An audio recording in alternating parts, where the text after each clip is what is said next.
So good afternoon. I'm Patrick Mann. I'm the director of the School for Advanced Studies in the Arts and Humanities, and I'm really pleased to welcome you to this exciting event. It's a great pleasure to have Tim Caulfield here, and I know we have an exciting program this afternoon. This is the final in our SASAH speaker series this year with the theme Evidence for the Future, and I know that Tim's work will certainly talk in ways that will really speak to that.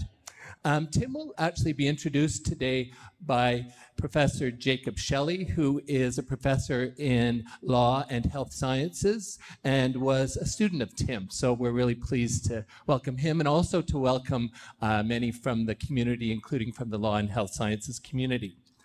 I'm going to read the land acknowledgement. I acknowledge respectfully that Western is located on the traditional lands of the Anishinaabe, the Haudenosaunee, the Lenape, and the Attawandaron peoples on lands connected to the London Township and the Sombra Treaties of 1796 and the Dish with One Spoon Wampum. And we know that the land continues to be home to diverse Indigenous peoples, First Nations, Métis, and Inuit, who contribute as contemporary stewards of the land and to our larger society. This afternoon, after Tim gives his talk, we're going to begin the Q&A with some questions from one of the students in the SASAH program, Cassandra Haley. Cassandra's actually doing her other part of her degree in genetics, so she has some questions that I don't think relate directly to genetics, but I think will hopefully give Tim something to think about and talk about. So with that, I'm going to turn the mic over to Jacob Shelley.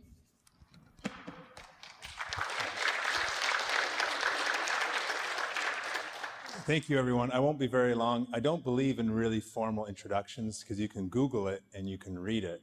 But when I was asked to introduce Tim, I actually thought about it for a little bit, that I have studied under Tim, I have published with Tim, I have broken bread and drank beer with Tim. I've done many things with Tim, but I've actually never introduced him.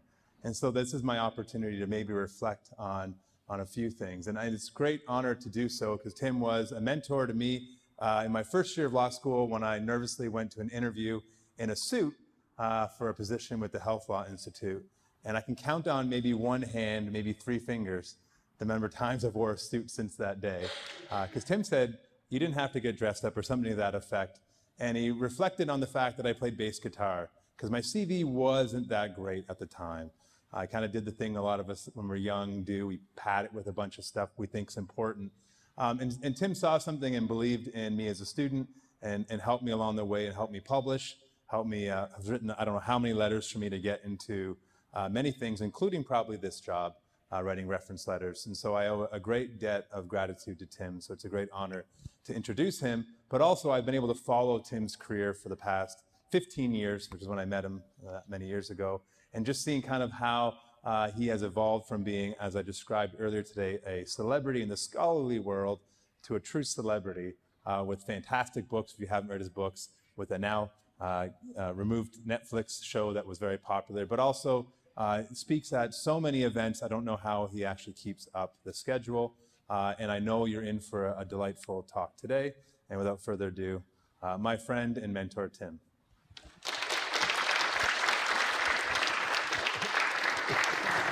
Thank you so much. That was super, super nice. I remember that day. And it wasn't a nice suit, so. You look great now. Thank you. It's a real honor to be here. Thank you, Patrick. Thank you, Jacob. Thanks to everyone. And I hope you enjoy the presentation. It's going to be about something that I feel really passionate about, increasingly so, and that is the spread of misinformation, not just in the context of health, which is the area that I work in, but also in science more generally. And it really is about the impact of pop culture. And I think this is a great time to be having this conversation when you consider what's going on with the coronavirus. Right? We're seeing a lot of misinformation out there. So what I want to do is I do want to take you on a little bit of a journey through the misinformation that is out there, and I'll give you some ridiculous examples. And then I want to reflect on why why this is happening. What are the social forces that have created this situation that have given so much sway to the misinformation? Then, of course, I want to reflect on what we can do about it as individuals, as professionals, and as a community. So that's the journey I want to take you on. But I think it is important to remember that so much of what I'm going to talk about today is about how to live a healthy lifestyle, right? And the things that people are doing to live a healthy lifestyle. So let's just warm up a little bit to remind ourselves how crazy it's gotten and the kinds of things that people are doing. People are buying shoes with crystals on them. A lot of people are doing this, infused with healing energy, right? Which is crazy enough to begin with, but they're spending $425 on it, right? People are doing, and they do this because they think it's going to stop them from aging. People are doing this. Have you guys heard about the vampire facial? Right? And this is popular. Why are people doing it? Because Kim Kardashian does it. We actually filmed a woman getting this done. It is injecting blood into your face. And by the way, it's not a good idea. People are getting HIV and hepatitis from doing this. They don't do this. And this is another good one for right now. Have you guys heard about this one? Where people, if you have a cold, you can actually sell your tissue online as a way to inoculate other people. And this is, I hate this one because it's also vaguely anti-vax, right? So that's ridiculous. And look at this one. Have you guys heard about people drinking their urine? You haven't heard about this one? Yeah. So this is very popular. So that's ridiculous enough. But look at this. How about, and they do it again because they want to live longer, people drinking their dog's urine. Yeah. And again, I love this one because it cures acne and cancer, right? The two things that you want. And of course, you're seeing this with the coronavirus too. People drinking cow's urine and they're spraying places with cow urine. So there's a lot of crazy misinformation out there. Then you layer on top of it things like this, right? This one you probably have heard of, right? This is guys drinking breast milk, right? Because they think it's a way to get stronger, which is completely ridiculous. But look at this guy. This guy lived a whole year off of his wife's breast milk. A whole year. Imagine those lunch dates. It's really kind of weird. Again, not a good idea. There's actually harm associated potentially with this. Layer on top of that all the other noise out there. Get genetic testing, Fitbit. You have gluten-free, which I'll talk about, organic food, and it's incredibly confusing space. And as I said, you guys know this. There's a lot of misinformation now about the coronavirus. This is something that we're working on at the Institute. So much of it, right, making the conversation we're having today very relevant. Things that are subtle, like, do you wear a mask or don't you wear a mask? Is that a good idea? Can you boost your immune system? Is that even possible? I was on the media this morning about that. And then you have alternative practitioners marketing things like this, right? The homeopathic remedy. And then crazy thing, you've heard about the bleach, right? The idea that you're supposed to drink bleach to cure and treat. Really absurd stuff. So it's everywhere, right? We do live at a time, I always say this, where it's science versus pop culture. Now, Jacob, when I first started doing this stuff, it was niche, it was not a big topic, but I think that's changed, right? Now people are taking the spread of misinformation very serious.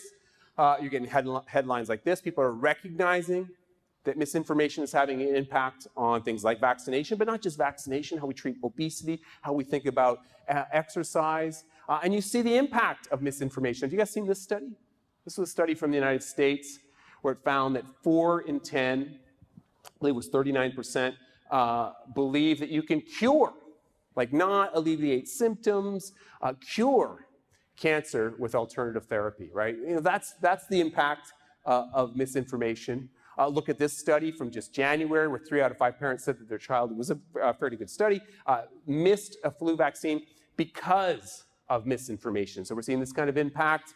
And this study, I was talking about this one earlier today, was a meeting with some colleagues where you have 37%, only 37% of Canadians believe GM food is safe to consume. That's incredible. That is the spread of misinformation.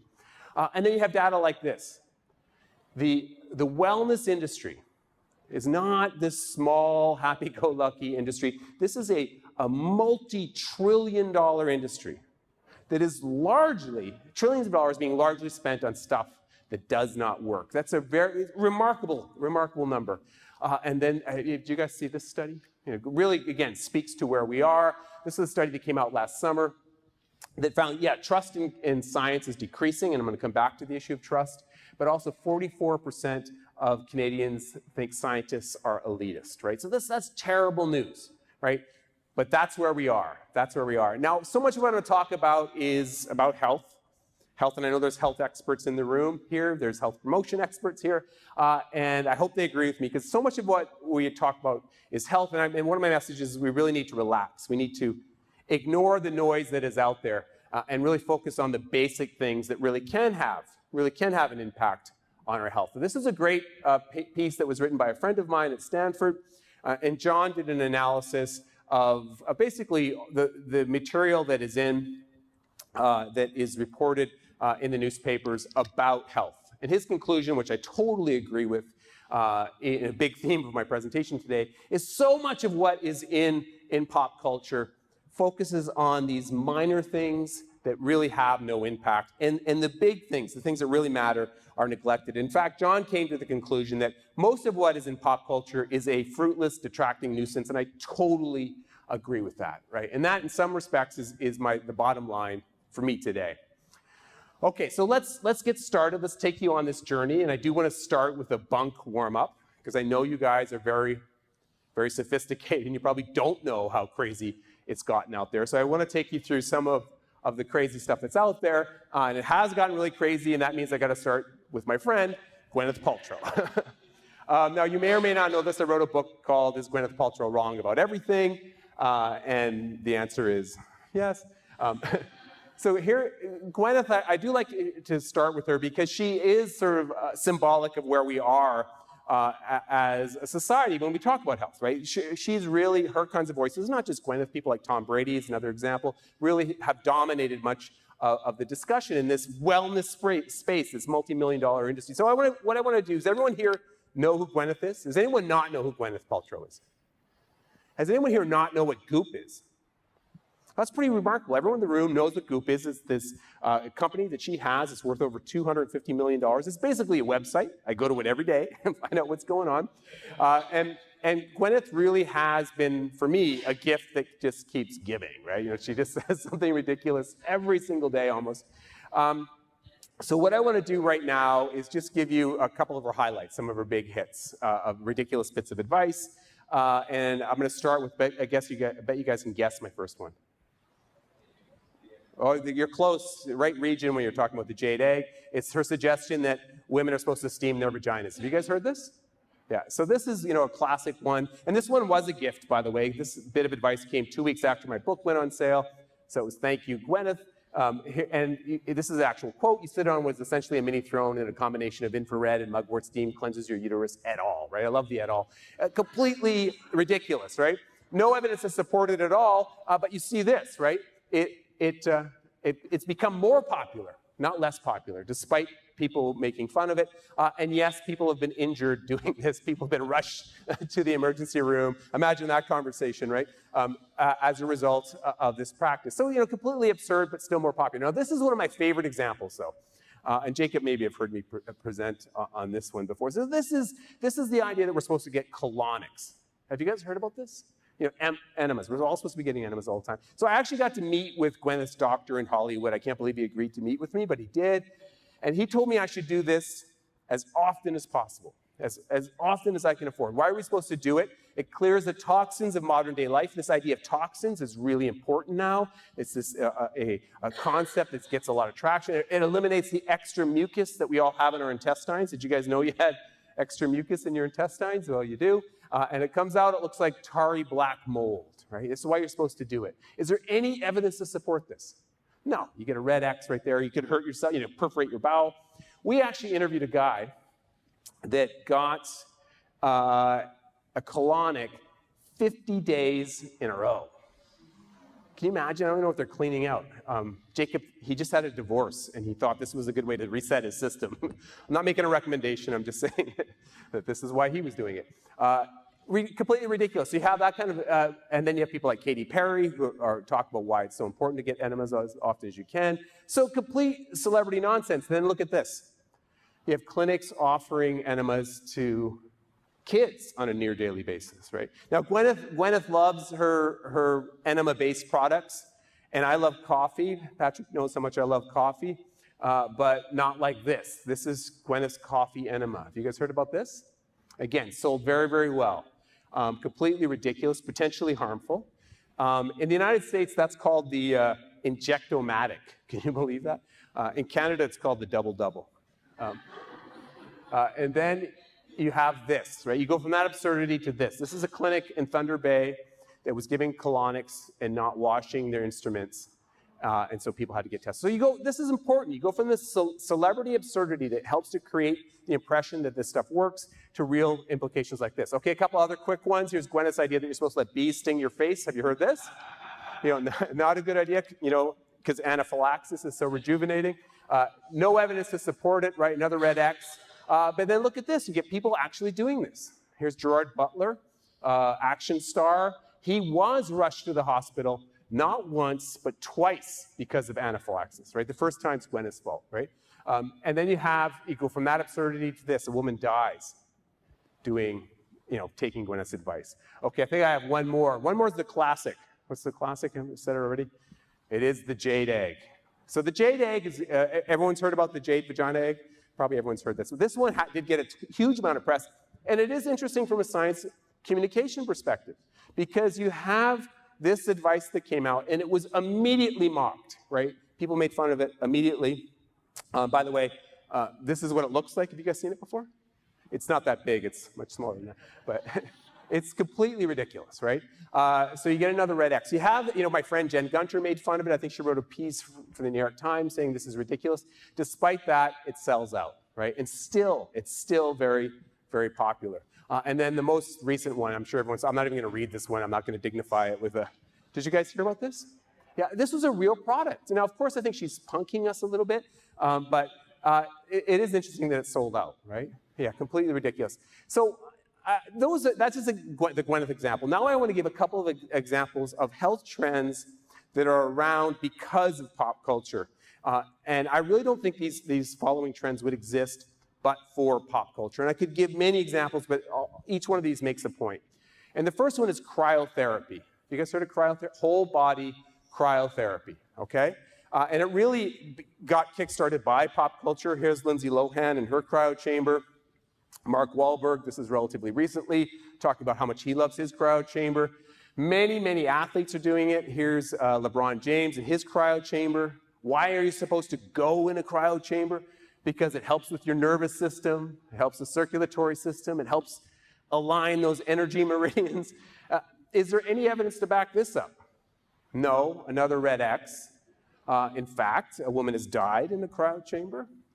The FDA and Health Canada have said, you know, this doesn't work and there are harms associated with it.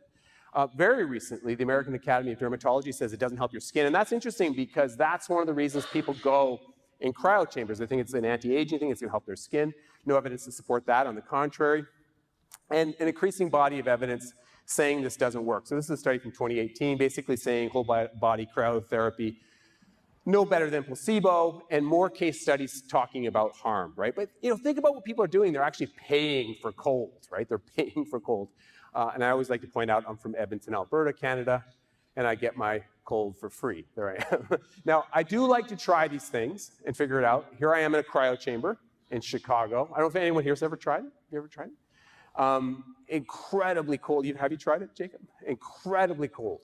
Minus 152 degrees Celsius. It's like liquid nitrogen, right? So a little bit of shrinkage involved in that situation. I think what's going on here is really placebo theater, right? It's a placebo theater. And one of the reasons I'm fascinated by cryotherapy is that it does have a sciencey feel to it, right? That adds to the placebo theater. It has it's an extreme event, so it feels like something is happening. We interviewed a woman there. It's expensive too, right?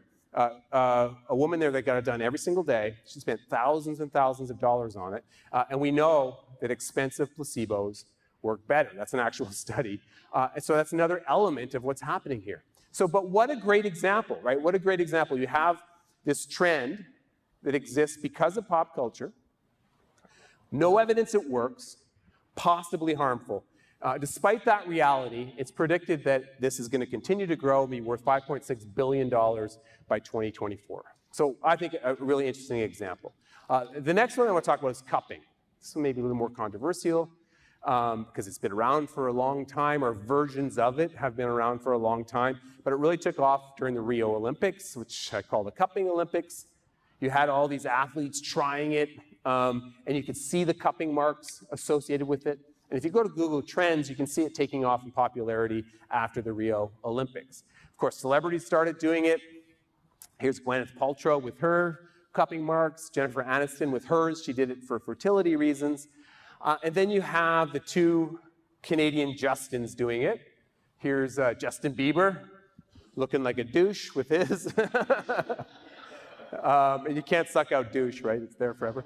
And then you've got Justin Trudeau with his cupping marks. Now, this is more complicated, when you just get, but is there any evidence it works in the way it's being presented now, right? As if it is having this sort of anti-inflammatory or some kind of benefit? And the answer is no, right? There really is no solid clinical evidence to back up its use. And despite that, again, it's being used in a variety of different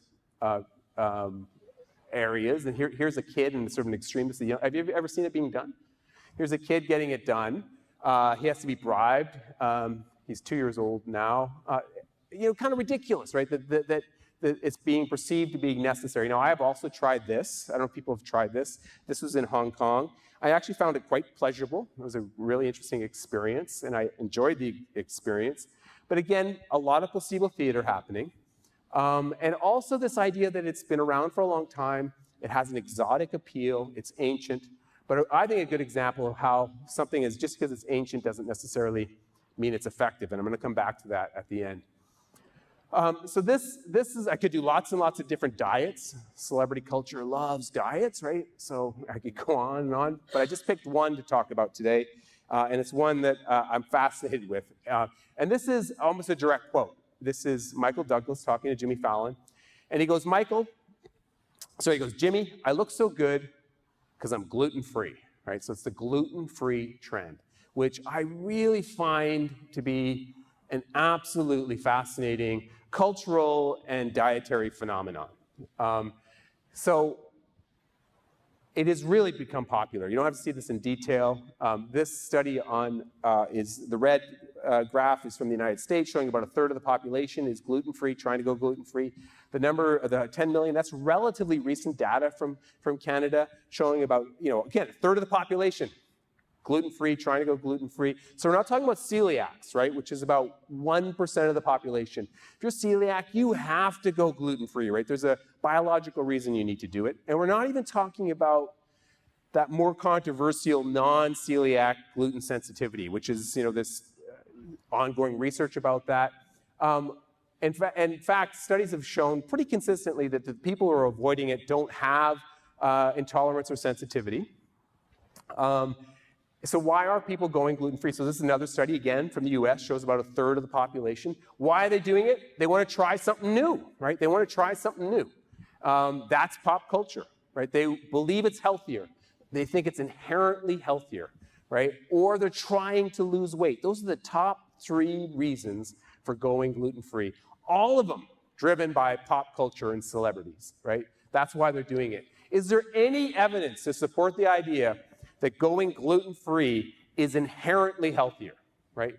No. The answer, of course, is no, and there's no evidence you can lose weight doing it either. On the contrary, a little bit of evidence to show otherwise, so 2 red X's there. Also, some evidence to show, there's a big cohort study that showed that you can increase your risk for cardiovascular disease, largely because of you're not eating whole grains. And this very recent study from not that long ago that shows, now it's hard to do good studies in this, right? To do actual double-blind, placebo-controlled studies, it's difficult to do that because you're talking about food, right? But they did it, and they found no effect, right? So there's really no evidence to support going gluten-free unless you have a clinically identified reason for doing it. And in fact, it might be harmful. It might be harmful for doing it. Despite that reality, again, another great example, right? A trend I think was almost entirely created by pop culture, potentially harmful, no evidence it's helpful, and despite that, it continues to grow in popularity. And of course, what's happened is The market has gotten very interested, right? And you have all these ridiculous gluten-free products out there now. This is my favorite example. Gluten-free bubble bath, right? Even celiacs don't need gluten-free bubble bath. Really a lot of completely crazy gluten-free products. That's good sheet metal, by the way. This is my favorite example, though. So this is water. It's water. I think it's pronounced black. Have you guys heard of this? Right? And of course, it's alkaline water. It's premium. It's water. But look at this, you guys. It's gluten-free, non-GMO, and organic, right? It's ridiculous. And look how much people are paying for it. Yeah. And I was going to buy some for you guys, but it's sold out, right? You know, you layer on top of it, you know, the word natural. This is a really good example also of pop culture's had. It's created this word natural that from a regulatory perspective is largely meaningless, more so in Canada actually than in the United States, largely meaningless. And it's part of what I call the naturalistic fallacy that, again, pop culture has given life to. Gwyneth Paltrow is very big on the naturalistic fallacy. This is the idea, if it's natural, it's better for you. It's inherently better for you. And here's one of my favorite examples of it. This is an actual quote from Gwyneth. We're human beings, and the sun is the sun. How can it be bad for you? I don't think anything that's natural can be bad for you, right? Arsenic, uranium, lightning, infectious disease, snake venom, lava, polio, hemlock, tar sand, malaria, poisonous mushroom, shark bites, tornadoes, earthquakes, parasites, and people who eat with their mouth open. All these things are horrible, right? All those things are horrible and entirely natural, entirely natural. And we also know, right? We also know that this, her advice, is terrible advice, right? You know, the sun is going to cause skin cancer in over 1,000 It's going to kill over 1,000 Canadians this year, right? So this is absolutely terrible advice. But the idea, this idea still has taken hold in the wellness industry, and there's some really absurd examples of sunning yourself, how you're supposed to sun yourself. Have you guys heard about this? Some really crazy examples. This is one of my favorite examples. Did you guys hear of bum sunning? This is a thing. This is a thing. By the way, careful when you Google this. That was about the most PG example of it I could find, Jacob. But this is really a thing. It's, who's going to believe this, right? Well, Thanos believes it. Thanos burned himself. So you have this kind of information out there, and it's largely built on this fallacy. But this is one of my favorite examples of it. This sign really speaks to where we are from the perspective of science literacy, right?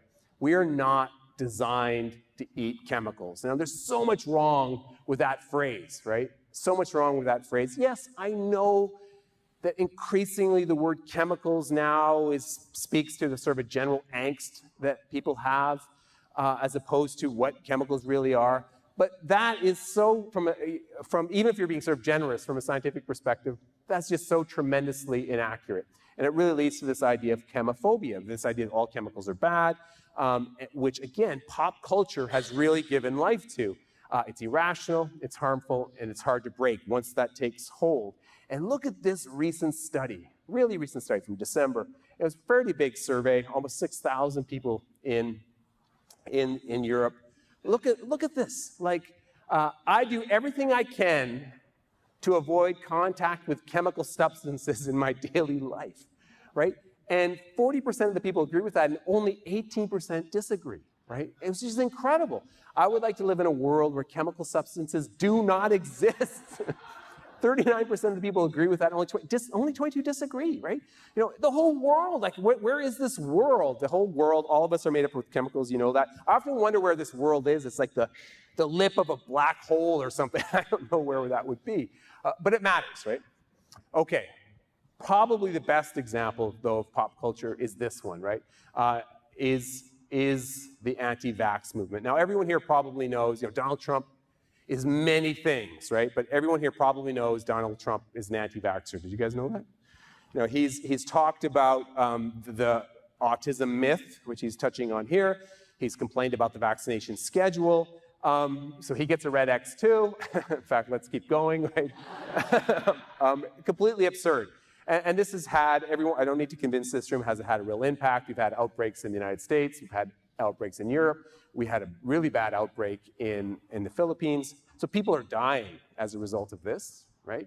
It's gotten so absurd that people are not vaccinating their dogs anymore. Have you guys heard about this? Because they're worried about dog autism, right? I'm a cat guy. They're not worried about cats for some reason. And it's led to statements like this, which I love. This is the World Health Organization about a year ago, suggesting the reason what we're talking about today, the topic we're talking about today, suggesting that the spread of misinformation is one of the single greatest threats to public health, particularly in the area of vaccines. There's no doubt about it. Look at these numbers in the United States. 45% of Americans still doubt the safety of vaccines. Like, that is health misinformation taking hold and having a real impact. Look at this one. 46% of Americans are unsure that vaccines cause autism.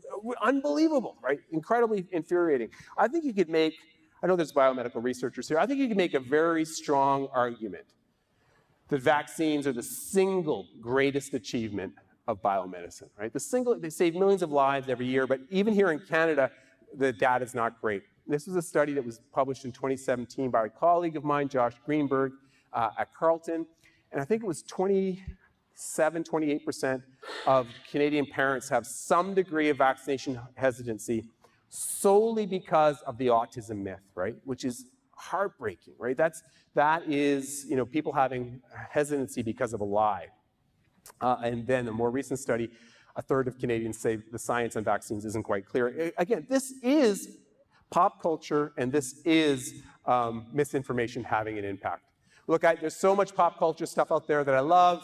I don't have that much time with you, so I put together a rapid fire round of some of my favorite examples. We'll do it real quick.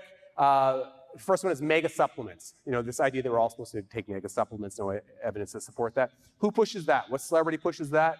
Katy Perry, but also Gwyneth Paltrow. And then you got 8 glasses of water a day. Have you guys heard about that one? Yeah, there's no evidence to support this. You drink when you're thirsty. Who pushes that one? Jennifer Aniston.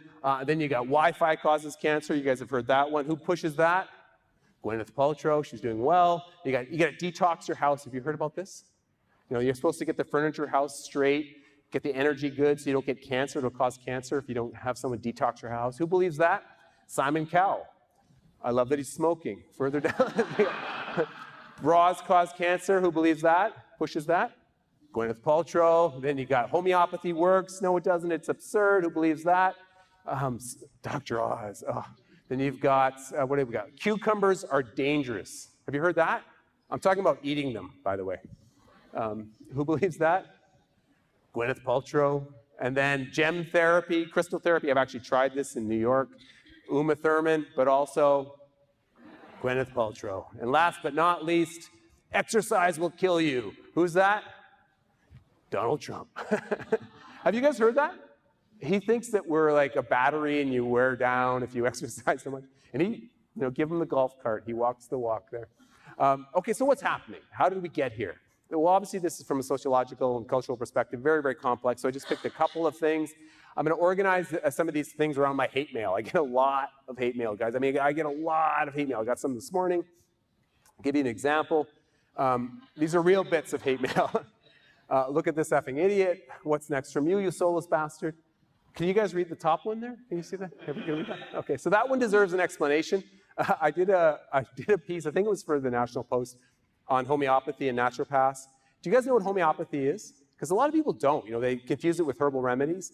Homeopathy, you take a herb or a mineral, you put it in water, and you dilute it to nothingness. There's not even a single molecule of the herb or the mineral left in the water. And the homeopaths believe the water holds the memory of the substance. Have you guys heard this? In fact, the more diluted it is, the more powerful it is, homeopaths believe. The more diluted, the more powerful, right? So small is good, right? Smaller is better. I think that's a compliment. Well, thank you.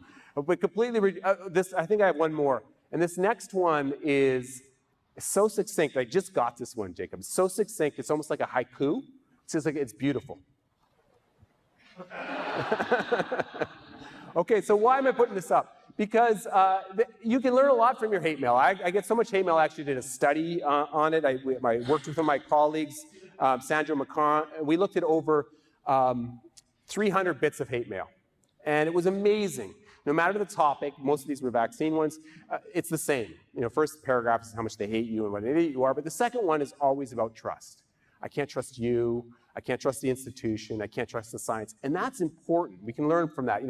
Never has trust been, this is a fairly recent study, trust in institutions deteriorating. And that makes room for, space for these alternate voices. This was a very recent study, 2020, where they looked at different institutions, and they found in this study, there is no institution seen as both competent and ethical in Canada, which is really remarkable, right? Really remarkable.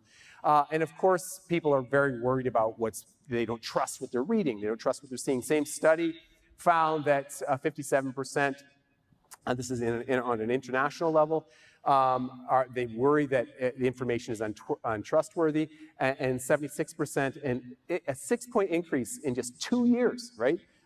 They're worried that fake news is being used as a weapon. So a huge breakdown in trust, which makes misinformation thrive. Now, this is another really good example of this breakdown in trust. It comes from the US, but still relevant here. It's relevant for a number of reasons. The numbers in Canada are a little bit better, but keep in mind, the pop culture in the US has a huge impact on Canada. So this matters, right? But look at this data. In 1966, 73% of Americans, 73% said they had great confidence in the medical profession. And then 2012, only 34%. That's a massive decrease. Now, the numbers are better in Canada, but you still see that kind of decrease. The other thing that's going on is this. And I think this is really important and often overlooked. So everyone knows Jenny McCarthy, right? Infuriating to even looking at her. This is one of her most famous presentations. She was on the Larry King show, and she's talking, even that headline drives me nuts. She's talking about the idea that her child got autism from a vaccine, right? And here are direct quotes from that interview. Now, why do we remember this? Why did this interview have such impact? There were 3 other experts on the panel, experts who spent their entire life studying vaccines, probably MDs, PhDs. So why do we remember Jenny McCarthy? Well, of course, partly because she's a celebrity, but also because she's a parent telling a story, right? And if you're a parent, I'm a parent, and you have kids, you're going to worry about them, right? And this story, this narrative is going to have an impact, right? And we know anecdotal evidence can undermine the science. That is, and I think that's what pop culture is, these compelling testimonials, right? These compelling stories. And this is one of my favorite examples of it, because I'm originally from Boston, so I'm a huge Patriots fan, a huge Tom Brady fan, so he breaks my heart all the time with all the bunk that he pushes. Why do people believe this? And I honestly hear this at least a couple times a week in my hate mail, or people being angry from, and sometimes every day. Why do people believe this? Well, how can you argue with Tom Brady? Like, he's the greatest quarterback of all time. He's so dreamy looking. How can you not believe Tom Brady? This is the thing I hear. It's hard to argue with the results of Tom Brady, right? So how can his supplements and his exercise routines not work? Well, of course, this is an anecdote, right? But it really demonstrates the power of an anecdote in this field. So this is a really interesting study from 2016 that looked exactly at that phenomenon. What they found is that anecdotal stories can undermine our ability to make scientifically driven judgments. And I think that's one of the reasons pop culture can have such a huge impact on all of us. So this is a study I use all the time to highlight the trust issue again. And it may look like it's a joke study, but this was actually done by a good survey company, and the N was quite large. It was a survey they've done for Reader's Digest. Now, it was done in 2016, so right before the last election. And they basically asked Americans, who are the 100 most trusted people in the United States, right? And I checked to see if they'd redone it, and they haven't yet. So this, remember, September 2016, Barack Obama is president. Who are the most trusted people in the United States? Tom Hanks, Sandra Bullock, Denzel Washington, right? Celebrity, celebrity, celebrity. Let's go further down the list. You got Alex Trebek, woohoo, so, and then you got a couple of a couple of scientists, that's fantastic. But Dr. Oz, right? Still in the top 20 after all the controversies that surrounded him. Let's go further down the list. You got Johnny Depp, right above the best known Supreme Court justice, right? Where do you think Barack Obama is on this list? Not on the list is a good guess. He's 65th, right below Adam Sandler. I like to picture Barack reading it, Michelle. Okay, of course, the other thing that's happening here is social media. Social media, as everyone in this room knows, is transformed, absolutely transformed how scientific information is shared, how communities are built. There are people here doing research on this. So this is a real issue. I love this quote. I love this quote. This is Sophia Rosenfeld. It was actually an interview in the New Yorker. And she was saying that, the internet, obviously, what it focuses on is what is popular, right? Not what's true. But I love this phrase. It creates a culture of untruth, right? And that's really what we're talking about today, this culture of untruth. And there's evidence of this everywhere. This was a study that was done in Thailand, and they actually have a misinformation ministry there, which is kind of interesting. But they found that 75% of the reports of coronavirus are from fake news. Now, what's interesting is that fake news about fake news? It seems pretty legitimate. I tried to chase it down. But that gives you a sense of how big this issue can be. This was another study that found that 64% of Americans have concern about the accuracy of the information on the internet. And in Canada, the numbers are just a little bit better, about 60%. So this is a real issue, right? And Canadians recognize it. The other thing that social media does is it shapes the way the conversations happen. They shape how a debate plays out. This is a study that was done at MIT. And what they found, it's going to surprise no one, is that social media is really a polarization machine. And that's problematic on a number of levels. It's a polarization machine because the voices that are heard are the loudest ones, right? And the ones that are the most extreme. Those are the ones that are heard. And that's problematic because it creates, first of all, it's polarizing, which is not great for discourse, but it also creates an illusion of false balance. And so think of something like the vaccination debate, right? Or GMOs or climate change. What happens is the loudest voices on either side are the ones that are heard, and it creates the illusion that there are these two equal sides arguing, and that's very problematic. Lots of evidence that social media does this. It's going to, again, surprise no one in this room. It's so good to have the data, relatively recent data from 2018.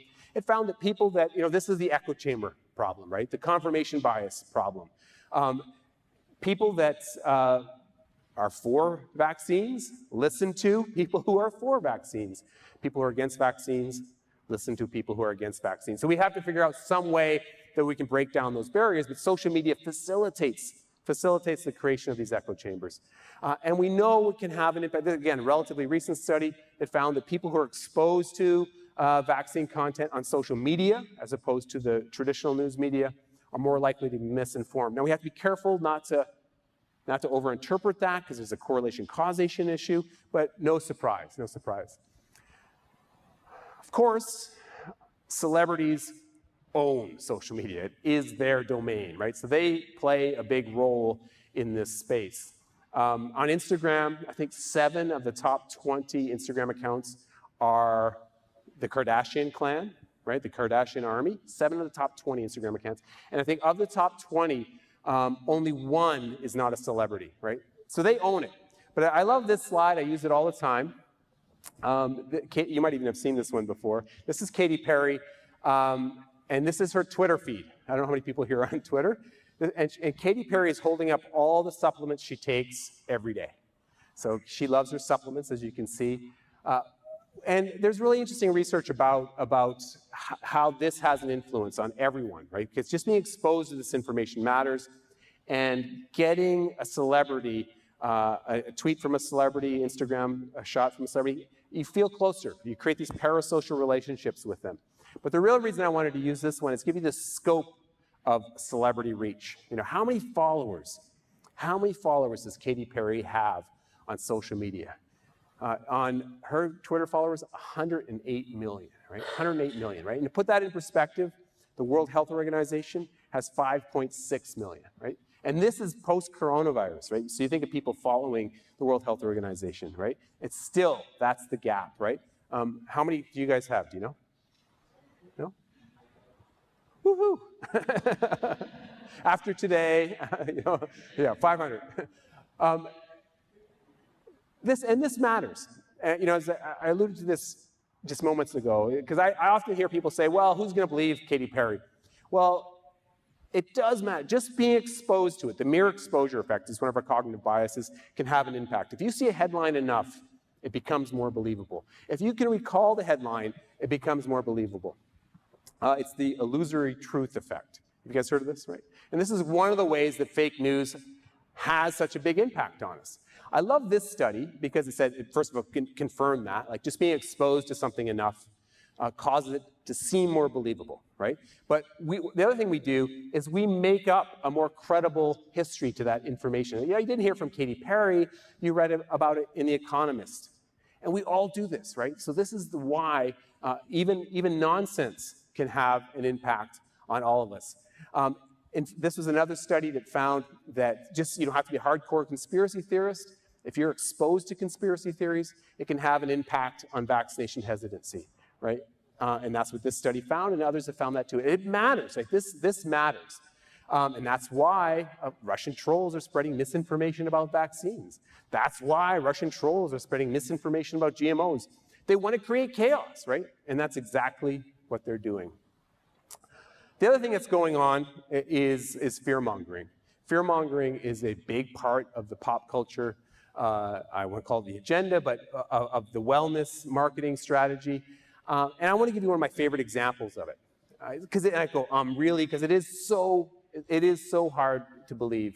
And this is the raw water phenomenon. Have you guys heard of this? This is the marketing of raw water. It started in California, no surprise. And the idea is that raw water is better for you, right?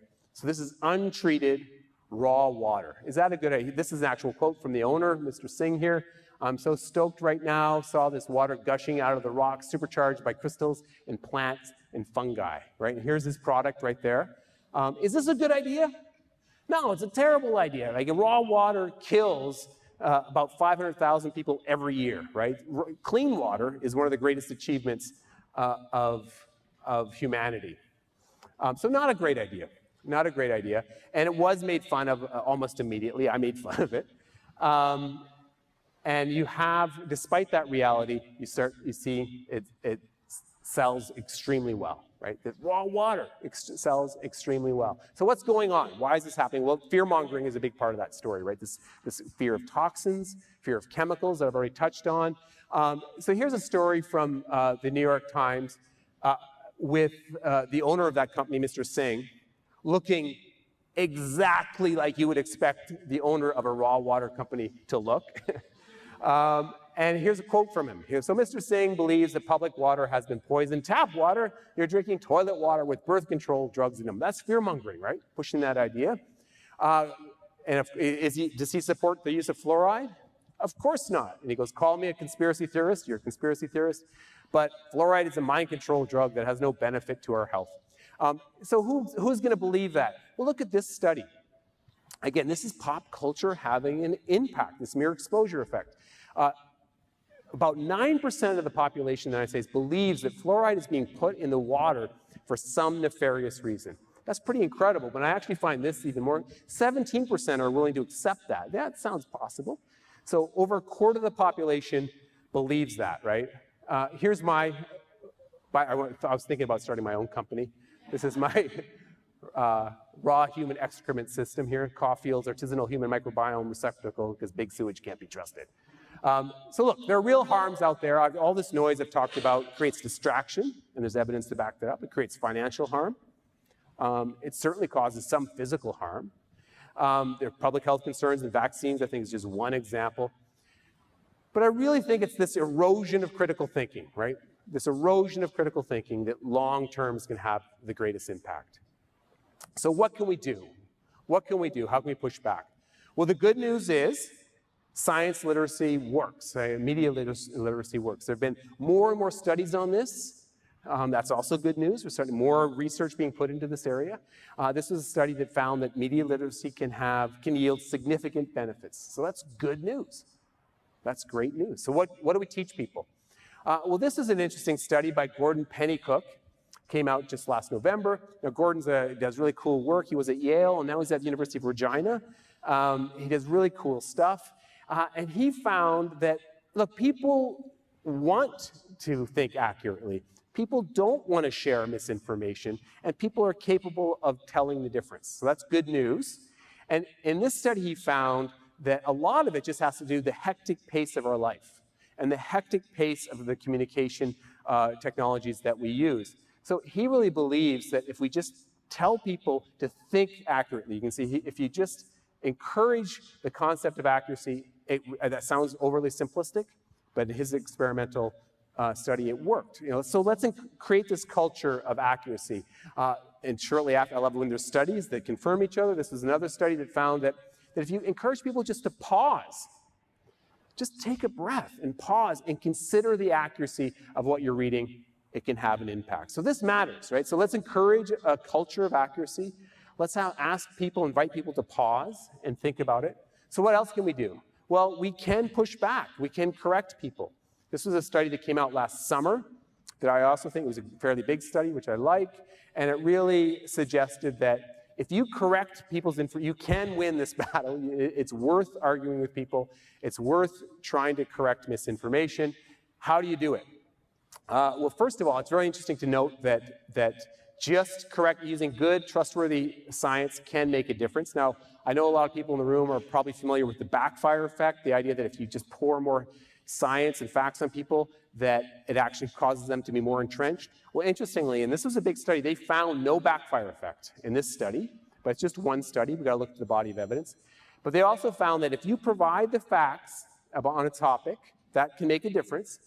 But it's important to also uncover the rhetorical techniques that are used, right? So provide the facts and then show the rhetorical techniques that are used by the anti-science person to get across their points. So let me give you an example of how that can work out. Here's a book that says, milk the deadly poison. This was a documentary, also a book. How can we respond to that? Well, you can show facts, what the science actually says. And hopefully you can point to sort of independent sources of information. So this includes the Academy of Nutrition and Dietetics and the American Heart Association, where they did a meta-analysis of what the facts are. But more importantly, point out the rhetorical devices that are used. Conspiracy theories, a misrepresentation of the risks, right? That can have an impact. The other thing we need to do is we need to be practical when we're talking about these things, right? We are not going to change the minds of the hardcore conspiracy theorists. This is a piece from the World Health Organization I think is terrific, how to talk to an anti-vaxxer, basically.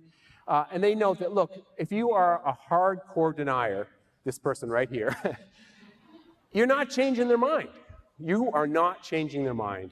There's no point in wasting your energy to argue with them. And they have these two rules, and I love these two rules. It's a nice summary. If you can take a picture of something, this is a good one. Rule one, your message, your argument should be aimed at the general public, right? So you can use the conspiracy theorists, you can use Gwyneth Paltrow as an entry point and an excuse to talk about it, but aim whatever you're talking about at the general public. And do exactly what that study said, right? Aim to correct the content and unmask the rhetorical techniques that are used to push the misinformation. And that can work. What else can we do? We can teach critical thinking. This was a study that was done in Uganda. I think it was 2017. A very cool study where they taught 11-year-olds critical thinking skills. And those 11-year-olds were able to learn those critical thinking skills and apply them. So what do they teach them? How to spot bullshit health claims. Number one, just because a treatment is popular or old, cupping, does not necessarily mean it's beneficial or safe. Just because something is brand new and fancy doesn't mean it works, right? Cryotherapy. Treatments come with harms and benefits.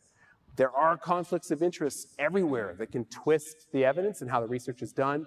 Number five, so important to our discussion, anecdotes, testimonials, right? That's not good evidence. You need number six, and I'd actually tweak number six. I think what you need is the best available evidence. You look to the body of evidence. This is also the kind of thing that we can teach. Now, I work a lot with media experts, media scholars, communication scholars, and they all agree that this is the number one thing that the media gets wrong, and that is misrepresenting correlation as causation. So that's something else we can teach people. Correlation is not causation. Ice cream does not cause shark attacks. The correlation, have you guys seen this one before? I mean, some crazy correlations out there. This is a study that found that the number of people who drowned is tightly correlated to the number of Nicolas Cage movies. Now, I don't think Nicolas Cage is causing those, but that it could be represented that way. In fact, this causal illusion, a lot of people believe, is the single greatest cause of pseudoscience. Now, this group in Europe believe that. I'm not sure I go that far, but it's certainly a big factor. So in this study, they found if you could teach the causal illusion to people, if you can just teach that, it can have an impact on pseudoscientific beliefs. So that's something else we can do. And of course, we need a policy response. We need better regulatory action. We're starting to see more of that. A Goop, for example, lost a truth in advertising claim. Now, $145,000 isn't a lot to Gwyneth and Goop, but at least now we have that precedent, right? We can point to that and say this matters. You see things like this, the FTC trying in the US, trying to crack down on the influencers who are pushing misinformation on Instagram, on Facebook, on Twitter. That matters. We need to do way more, but at least it's a start. We need more science literacy. Of course, we need creative communication strategies. We, the people in this room, we need to start using narratives and storytelling to get across, right? To get across the good stuff. Let's leverage the tools that pop culture uses, right? In order to fight this battle. We all need to get involved too. I love this study. Jacob, I don't know if you saw this one, it was from Yale.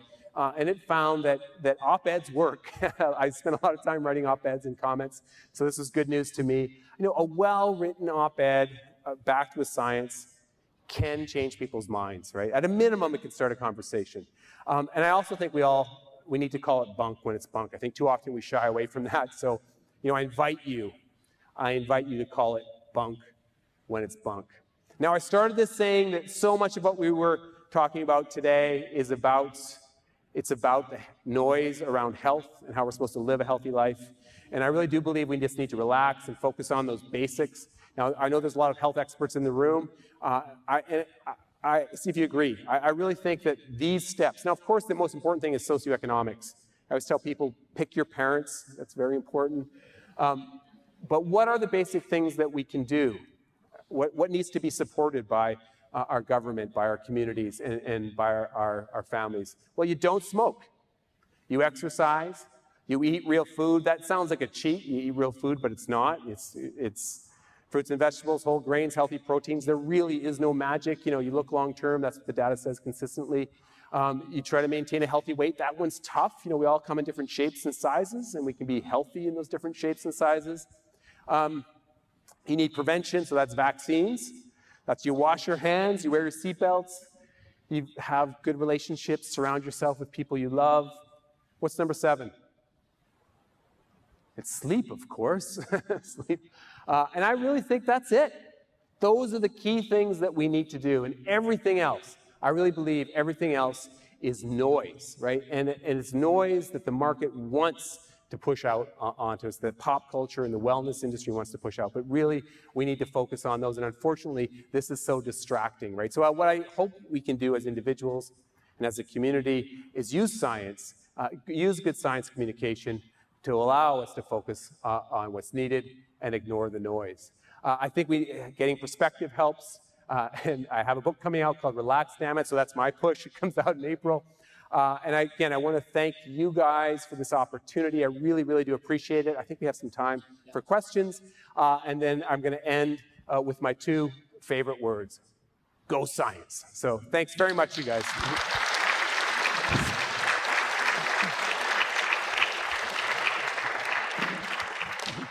So, right, I forgot. Hey, Cassandra. So thank you very much for that talk. That was amazing to get your perspective. So the first question I have, in light of SASAH's effort to try and humanize the future, how should the Academy step up to counteract the effect of media on medicine? What are some strategies academics and academic institutions could use to break down the barrier between scientific fact and the current research and the trickle-down misinterpreted and misunderstood headlines that often reach pop culture?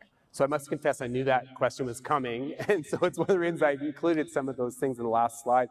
You know, so the good news is, so that everyone heard the question, right?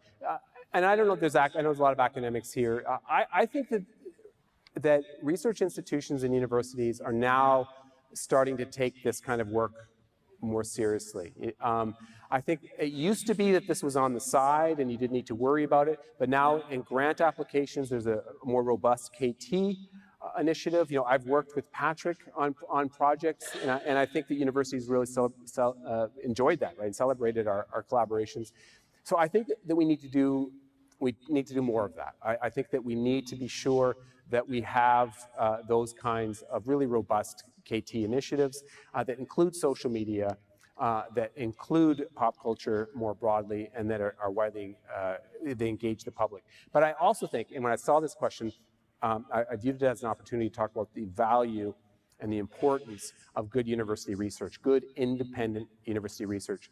I know that Alberta's facing cuts, you guys are facing cuts, and I really believe in a liberal democracy. One of the single most important things that a government can do, especially now in this age of misinformation, is to support good, trustworthy information. I think that that's the core. That is the core. Because without that, we can't win this battle, right? Without good, trustworthy, independent information. So I think we absolutely need to do that. I also think that universities need to teach critical thinking skills. There have been a lot of really interesting studies that have shown that this should be taught throughout university. So you should start teaching it I actually think we're talking kindergarten, right? And then right through elementary school, high school, but also in university. And Patrick, there was an interesting study talking about how students who are in the humanities, they don't get it anymore, right? So in this study, they argue that those students who are in the humanities should also get critical thinking skills. And so I think that's something else that universities need to do. I've got more. So, pivoting a little bit from that topic, although the culture of alternative medicine is harmful and ignorant to the scientific research and methodology, are there any parts of a more holistic approach to medicine that you feel professional healthcare providers are missing? In an age of narrative medicine, which focuses on treating the patient and not just the illness or injury, what other efforts should healthcare providers be making to encourage public trust in medicine and therefore discredit celebrity healthcare messages? Yeah, this is a great question. It actually came up, I was meeting with some law students beforehand, and this came up in that meeting. I think this is central. And again, it's something I hear almost every day. People are turning to alternative therapies or just even alternative approaches because they feel frustrated with the conventional system. They feel like the conventional system is focused too narrowly on symptoms. They feel like they haven't been listened to and they haven't been taken seriously. And so I think we need to learn from that. I've had the opportunity to try a lot, you saw some examples, a lot of these modalities. I've spent time with these practitioners. Sometimes just one of the great things about shooting a documentary, I don't know if people here have done qualitative research, I've done qualitative research. And even when you have a qualitative research project, sometimes you're doing an interview, you spend like an hour with them, tops maybe 45 minutes. You spend a whole day with these people, right? You're setting up the cameras, you're talking, and it's a wonderful opportunity. And I can say almost without exception, it's been a pleasant experience, right? The therapy's been a pleasant experience, and I get it. So I get why people are interested in this. I've also gone to these just for experimental reasons, just to try it. Not as, I didn't have an entourage with me, just to try it, right? So I get it. You go to, I'm sure people have heard of this famous study that doctors stop listening after 11 seconds. Have you saw that? So we need to learn from that. But of course, all of that is no justification for pushing bunk and marketing unproven therapies, right? That's an explanation of the phenomenon, not a justification for misinformation. So the conventional system needs to remember that. Of course, there are real resource issues associated with that. My wife is a family physician. She doesn't have a lot of time to see patients, right? So this is a real challenge that we need to face. So I think that holistic approach is the attraction to the holistic approach is something that we need to listen to. But one thing I do find frustrating is that when alternative practitioners are defending or marketing their practice, they often do so suggesting that they have ownership over holistic, or that they are the ones that are about prevention, and allopaths, I hate that term, are only about symptoms. And that's a false dichotomy. That's just simply not true, right? Public health authorities, family physicians, they're focused on prevention too. But that marketing strategy has been incredibly, incredibly effective. You're getting more than you bargained for, I apologize. The other thing I find frustrating is that they often, people say, oh, why are you jumping on Gwyneth and why are you jumping on this practitioner? Because they do recommend healthy diet, and they do recommend exercise. That's great, and I think that that's wonderful, but almost always, and I've actually put a challenge out on social media, it's wrapped in pseudoscience. It's not move and enjoy yourself. There's some kind of special exercise. It's never eat fruits and vegetables and some kind of diet that is sustainable and enjoyable. It's always some kind of special diet that you have to do, right? So, because it has to be complicated, it has to be something that they can market. I think, did you have one more? Yes, I've got one more. So, this one is a little more after my own heart. It's a genetics question. So recently, He Jiankui, the Chinese scientist who claimed to be responsible for gene editing babies, came under fire for this work. These scientists using CRISPR technology are becoming more and more prevalent, and in fact, undergrads here at Western do it all the time in their labs. So what do you predict about the future of CRISPR babies, and do you see this as becoming a norm as technology advances? So gene editing is an absolutely fascinating area, and he got more than just under fire. He's gone to jail, right? This researcher. So there was a researcher in China who did gene editing sort of without appropriate approval or regulatory oversight. So I think that gene editing, as you may know from my work, I'm very skeptical, not just of alternative, but also, in fact, most of my research is in the domain of conventional stuff, right? I think it's the real deal. Gene editing is the real deal. In fact, just last week we saw, I think the first Jacob, I'm not sure if you followed this, the first application of gene editing of CRISPR in a human. I think it was for an eye issue. So, I mean, I think we're going to see incremental advances and real therapeutic applications. There are, but it's not going to be, as so often is the case, the headlines, right, where we're going to see in 6 months, superhumans. It's going to be these really niche applications, and I think probably for decades. That's how it's going to roll out, right? Which is fantastic. With respect to designer babies, and we actually did a study, and we found that was one of the dominant themes in pop culture. They talked about CRISPR and gene editing with designer babies. Look, most human traits are so, there's probably geneticists here, it sounds like you have a genetics background, so fantastically complex that using gene editing isn't, I think, unlikely, right? Even if you're talking about something like height, right? Incredibly, polygenetic characteristics. So using gene editing for those, I just don't see it happening in the near future. What is interesting, as you may know, is that Canada has one of the most restrictive laws. So in Canada, germline editing is a criminal offense. So if you edit let's say someone has Tay-Sachs or thalassemia and you want to edit their gene to cure them, and you say you cure them, if they're capable of passing that change on to future generations, right, their germlines have been changed, that's a criminal offense in Canada, right? So it is an interesting, my friend Ubaka, who will be here next week, who's done more work on this than I have, but it is a fascinating time. And I guess so my headline would be, it's real, but it's going to roll out slowly. Don't believe the hype. I'm sure there's some more questions. And Tim, if we can take a little bit more time. I'll give you the microphone so you can be on. Thank you. Great talk. Thanks again. So I run an advocacy group in Ontario for dietitians. I'm a dietitian myself, around nutrition misinformation.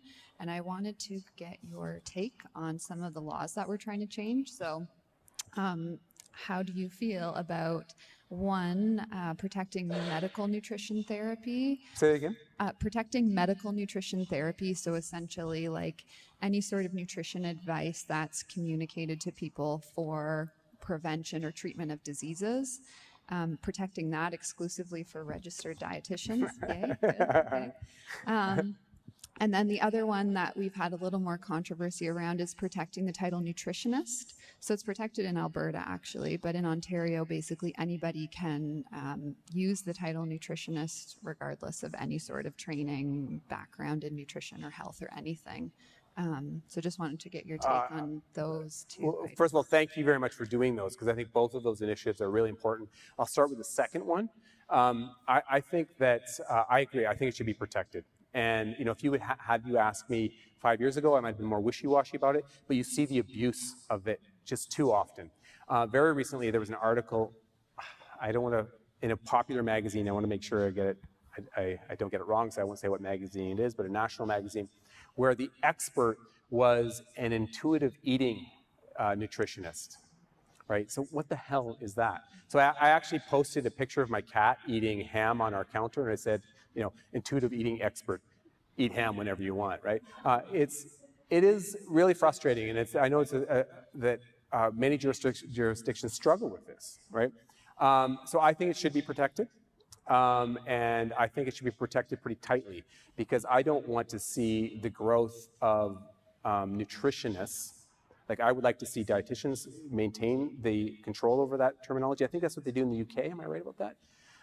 So in other words, you don't have like a dietitian and you have a nutritionist, because the problem is then I think it just the whole field becomes diluted. So I think it should be protected. I'd like to see more of that, and because there is so much confusion. I also would like to see the word doctor.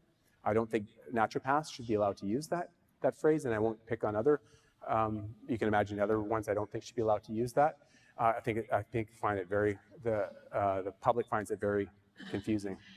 So I think those are two great initiatives. The other one I think would be tougher. So as I understand what you're saying, and as I understand, I've heard a little bit about this, that if you're offering any kind of nutrition advice, diet advice that goes to helping a health condition, that should be, only regulated health professionals should be able to do that.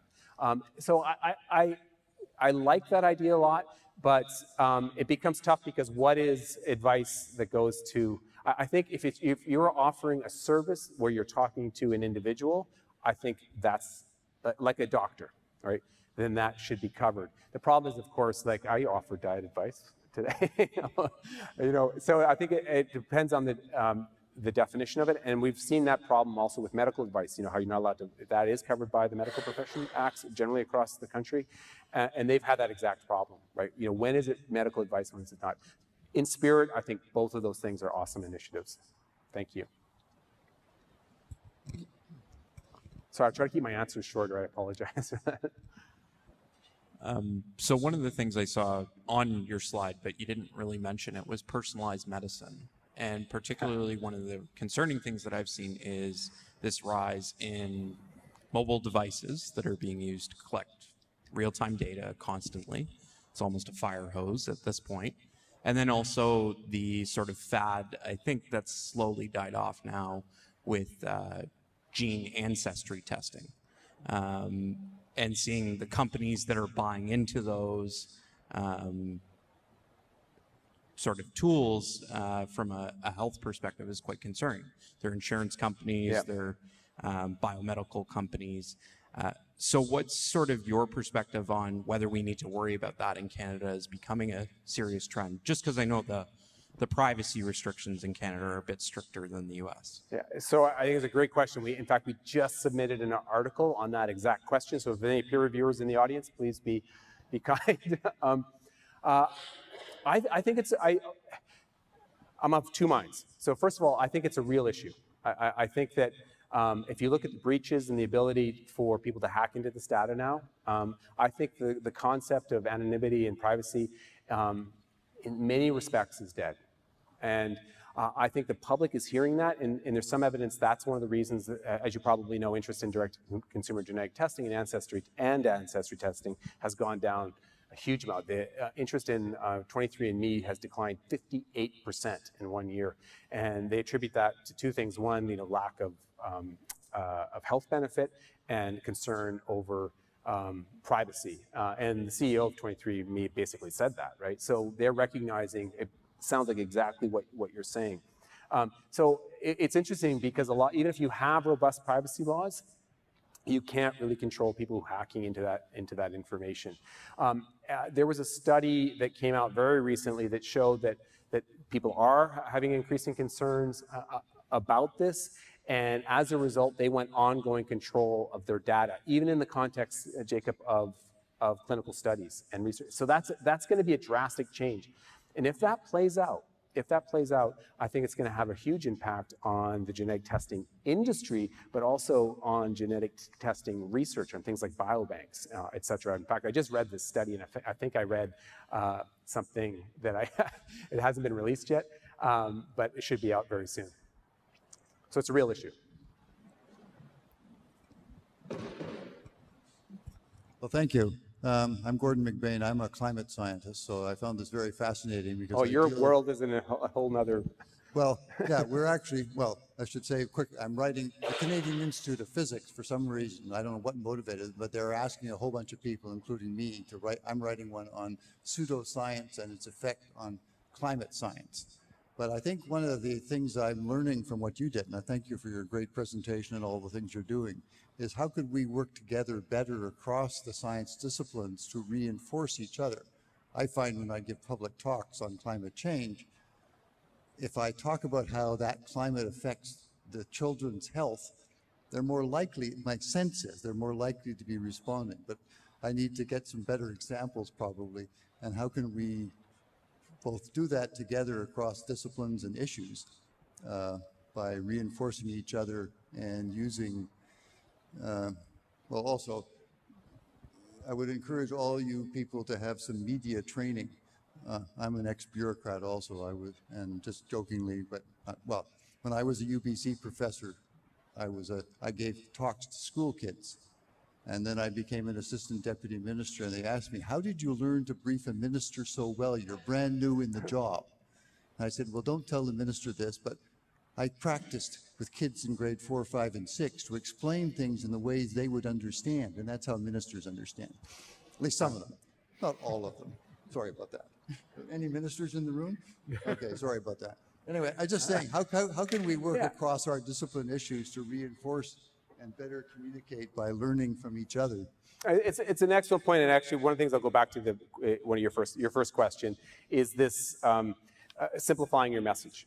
I think that is one of the, I should have started that, because I think that is one, because control the narrative, right? Control how your information is being portrayed. Now, some journals, like I think it's BMJ, are asking scientists to summarize their work in bullet points so it's not twisted. So I think there's growing recognition that we need to do exactly what you just said.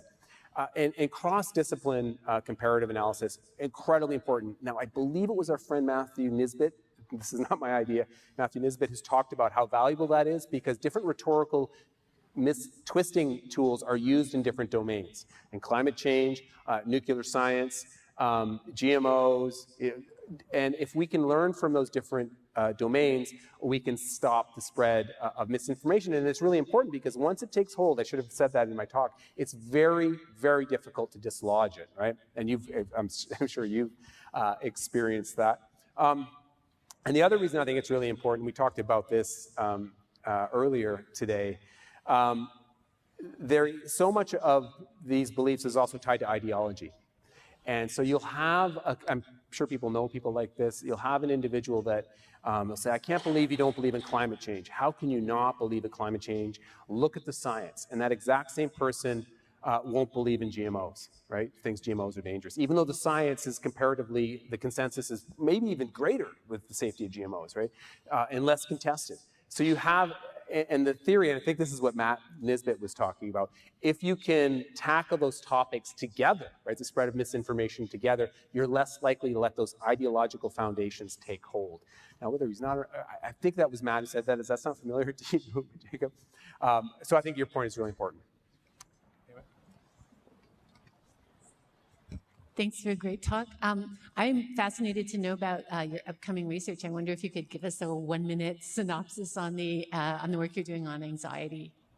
Sure. So we are actually doing research against lots of on misrepresentation and representations of science. We have a big project on the microbiome and all that microbiome hype and gut hype that is out there. We are still doing research on precision medicine and all that out there, but I'm very interested in, and I kind of touched on it here, how we live in this age of anxiety, that so much of our infrastructure and our institutions, rightly or not, generate anxiety because they can profit from anxiety. And that by profit, I mean that broadly. It might be pushing an idea. We see that politically, ideologically, we see that, but also pushing a product, whether it's some kind of health and wellness product. So a lot of the work in my new book touches on this, talks about how we can break that down and cut through what does work in order to live a healthy lifestyle. Was that 1 minute? I think it was close. Josh. Getting my exercise. It's your Price is Right, Bob Barker.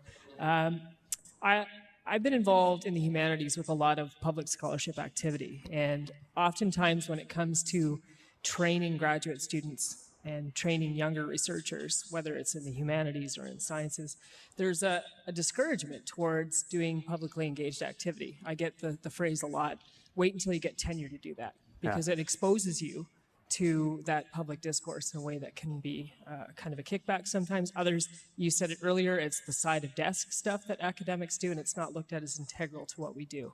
I think it has a lot to do with tenure policy and all those sorts of things.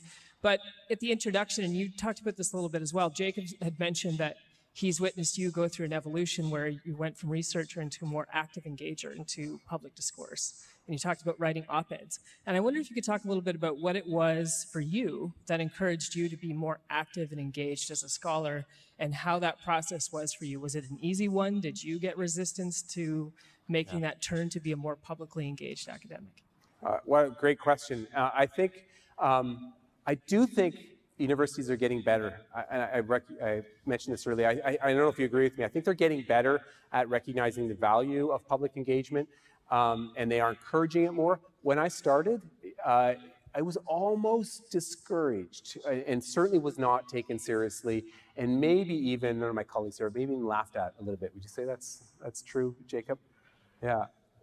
And I think that that's frustrating, because so what my model always was, write a peer-reviewed article, write a commentary, and do media and social media. So I tried, that was the model that I tried to, and if you do that, I think that people view it more as knowledge translation activity as opposed to just a public engagement activity. Rightly or not, right? Because I think that it's still valid. The other thing, part of the transition for me was, I'm very lucky, I love writing, right? And almost now I'd say, when people ask me what do, I almost sometimes say I'm a writer before I say I'm a professor. So I think that was part of it for me too. I just love that activity. That doesn't really answer your question, but the other thing that changed, and it's nice that Patrick's standing right here, because the other thing that really was a shift is doing really engaging interdisciplinary research, where you work with people like Patrick, who's an artist, people like me, and then with scientists. And I think if you do that, you get kind of street cred with each domain. And I think the universities love that, right? So you're working with a scientist, you're working with social sciences, and you're working with artists. And I think that most funders and most universities really like that. And again, it's sort of rightly or not. Maybe you shouldn't have to jump through that hoop. But I think, would you agree with that, Patrick? Yes, yeah. I have something to add to that. And that is, when I was working on the vaccine project and the thing we did that ended up in Norway and at the UNAIDS in Geneva, one of the things I did was to interview public health students, and I was asking them sort of, what can artists do? And one of them, who was also an MD, said to me, well, often we're not the best storytellers. And they said, that's the kind of thing you do. And I want to say, and that's the kind of thing you do, Tim. So I think in that sense, we kind of recognize what strengths we don't have when we work interdisciplinarily, and certainly I think it bears out in some of what we've seen. Yeah, and the other thing is that I want to emphasize, I think universities have come a long way. Jacob brought this up right before I came up. When I remember one of my faculty evaluation meetings with my dean, so I was relatively early in my career, I had a paper in science. And he said to me, it's a law dean, why is this even on your CV, right? So I think it's come a long way, right? People recognizing that. Having said all of that, I do think research institutions need to incentivize this more. I think it needs to be part of the FEC. If you do public lectures, if you do op-eds, I think that needs to be recognized, absolutely, and not marginalized. And I think there's an appetite for that now. I think we're starting to see that. That's probably a great note to end on, in that you're singing our song from the standpoint of what the School for Advanced Studies in Arts and Humanities is interested in. And I think that would be obvious in that we brought in a health law guy to a humanities program. And so I thank you so much, Tim, for a fantastic talk and for really engaging the audience Thanks so very much, you guys. substantially. Really appreciate it. Thank you. Great. Thank you.